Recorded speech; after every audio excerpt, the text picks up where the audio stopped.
Bonjour à tous, bienvenue dans la bourse. Faut-il investir sur... Donc là, nous sommes sur l'entreprise Alphen. La première chose qu'on peut voir, c'est que l'entreprise Alphen a fait moins 4,02% aujourd'hui. Donc aujourd'hui, nous sommes le 23 mars 2021. Elle affiche donc un prix à 69,20 €. Donc on va regarder tout de suite qu'est-ce que c'est comme entreprise, qu'est-ce qu'elle fait. Alors, Alphen opère à l'échelle interne de la transition énergétique en tant que spécialiste des solutions énergétiques de demain. Avec plus de 80 ans d'expérience, Alphen dispose d'une combinaison d'activités uniques. Le groupe conçoit, développe et fabrique des réseaux intelligents, des systèmes, des systèmes de stockage d'énergie, des bornes de recharge pour véhicules électriques, combinées en solutions intégrées en électricité de ses clients. Alphen occupe une position de leader sur le marché aux Pays-Bas et enregistre une forte croissance à l'international grâce à son avantage pionnier dans son secteur. Ça, c'est pas mal déjà. Leader déjà sur un marché, c'est déjà pas mal. Bon, je la connaissais pas forcément cette entreprise. Je remercie d'ailleurs Daphné qui m'a demandé des informations dessus. Donc, du coup, je lui ai proposé de faire l'analyse. Alors, on peut voir que en termes d'employés, donc il y a 588 personnes. Ça, c'est pas forcément énorme. Donc, on a vu qu'on était sur le secteur du Pays-Bas et de l'international. Ok, donc maintenant on va aller voir un peu les chiffres. Alors on se retrouve maintenant sur les chiffres de l'entreprise. Donc on va regarder comme d'habitude capitalisation et valeur d'entreprise. On voit qu'il y a un écart, donc la valorisation est en dessous de la capitalisation, ce qui veut dire que l'entreprise est peut-être vendue un peu trop cher aujourd'hui au cours de l'action. On va regarder s'il y a des dettes, auquel cas ça rajouterait encore sur la capitalisation, oui. Au niveau des dettes, il n'y en a pas, et il y a de la trésorerie.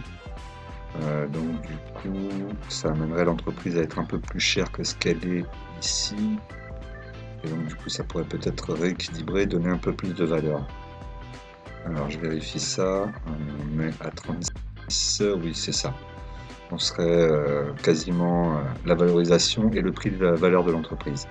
Donc l'entreprise est vendue au prix juste, en tout cas elle devrait être vendue au prix juste. Le PER, donc on va regarder, donc le PER c'est la, la valorisation de l'entreprise sur un nombre d'années. Donc elle est valorisée à 10 années, à 20 années, voilà, donc là c'est 87,3.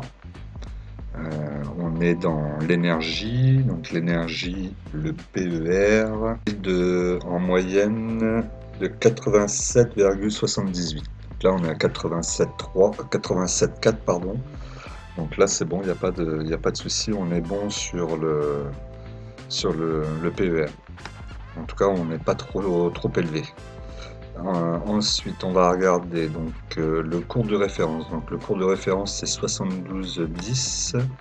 Donc, aujourd'hui, on est à 69,20.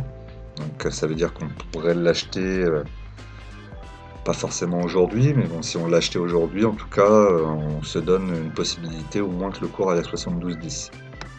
Donc, ça veut dire un petit bénéfice déjà. Ensuite, le tableau résultat d'exploitation. Donc, résultat d'exploitation, on voit qu'il est en augmentation depuis 2019, même depuis 2018. Donc ça, c'est positif. Le résultat net en vert suit la même courbe, donc c'est très bien. La marge d'exploitation et la marge nette, elles montent aussi. On est 2021, on est aux alentours de 10%, entre 10,5 et 9,5.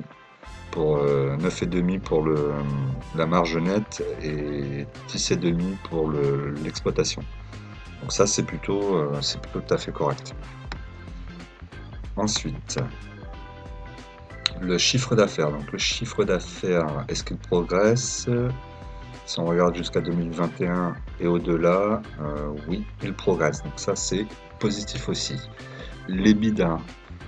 L'EBITDA progresse aussi, donc très bien. Résultat d'exploitation, on peut voir aussi 2018 1,14, 2021 25,3. Donc là c'est pareil, une belle progression. C'est plutôt pas mal. On le voit d'ailleurs, hein, marge d'exploitation. Donc 2018 on était à 1,12. Donc sans doute quand ils ont investi beaucoup, ça va être sans doute une année où ils investissent beaucoup, il faudra regarder ça après.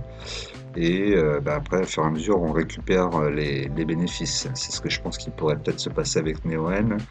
Euh, D'ailleurs, je voulais dire à Rachid que je n'arrive pas à te répondre sur le message que tu m'as laissé. Euh, voilà, donc si tu peux m'en envoyer un autre pour que je puisse te répondre, tu me demandais par rapport à Neoen. Donc attention à Neoen, hein, il ne faut pas être non plus trop exposé dessus. C'est de la spéculation, hein, ça peut aussi très bien finir en queue de boudin et qu'on perde tout. Moi, pour ma part, je m'expose pas trop non plus. Je vais essayer d'être à 10%, 5%, entre 3 et 5% sur la ligne, pas plus. Après, ça serait un peu dangereux, je pense.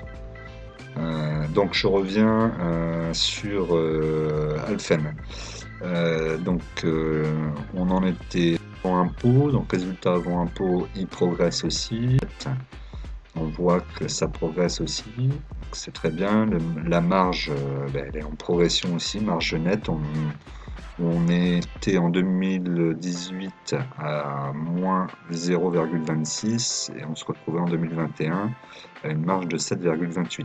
C'est plutôt pas mal. On voit vraiment que l'entreprise, elle progresse bien. Le BNA aussi. Bon, pour le moment, j'ai pas grand-chose à redire à l'entreprise, hein. C'est plutôt pas mal. Donc, comme je vous disais, il n'y a pas de dette. La trésorerie, on en a aussi, donc à partir de cette année, en tout cas marqué. La dette dans le leverage. Donc le leverage, je vous rappelle, c'est le nombre d'années pour rembourser sa dette. Donc aujourd'hui, on est à moins une année 0,5. Donc c'est très très bien.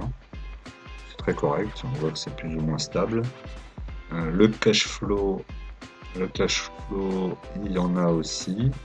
Le cash flow correspond à la liquidité que l'entreprise va avoir après avoir tout payé sur son résultat net. Ensuite, le RE. On est à 21,6, d'accord. Donc ça veut sans doute dire qu'elle a un avantage compétitif. Donc ça c'est plutôt positif aussi, hein. Très positif même. Toujours l'actif net par action, le BVPS que j'aime bien regarder. Donc là on est à 4,24, donc c'est anecdotique. Le CAPEX, alors on va regarder le CAPEX. Donc le CAPEX, malgré ce que je pouvais penser en 2018, l'investissement n'était pas plus important que les autres années, hein. On reste sur un investissement plutôt stable aux alentours de 5%. Bon, ok, j'aurais pensé que c'était un peu plus.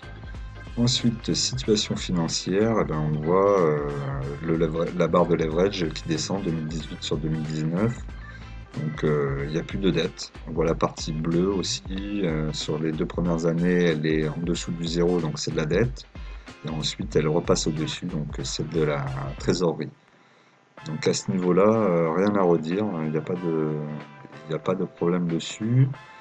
On peut regarder les tableaux qui se trouvent donc sur notre droite. Pour le moment, il n'y en a pas beaucoup de remplis. Même quasiment aucun. Qu'est-ce qu'on peut aller chercher comme autre info? Pour cette partie-là, je pense qu'on a fait le tour. Donc là, on va regarder vite fait l'analyse technique aussi. Mais en tout cas, pour la première impression, c'est plutôt pas mal. On est en dessous du prix du cours de référence, pardon. Donc pourquoi pas? Pourquoi pas? Il n'y a pas de dividende par contre, donc il faut vraiment se dire qu'il faut la garder pour quelques années sur de la spéculation et à croissance. Pourquoi pas? Ça pourrait être intéressant. On va regarder le graphique. Je vais passer au graphique, donc je vous coche pour recevoir les dernières vidéos, à liker et à me laisser un petit commentaire pour m'aider au référencement de la chaîne.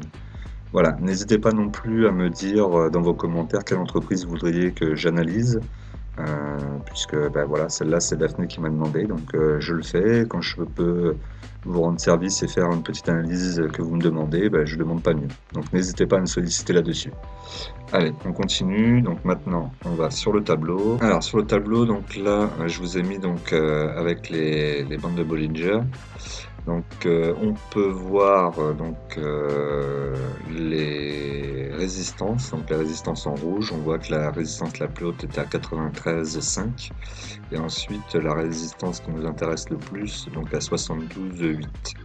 Donc à 72,8, on voit que ça a touché.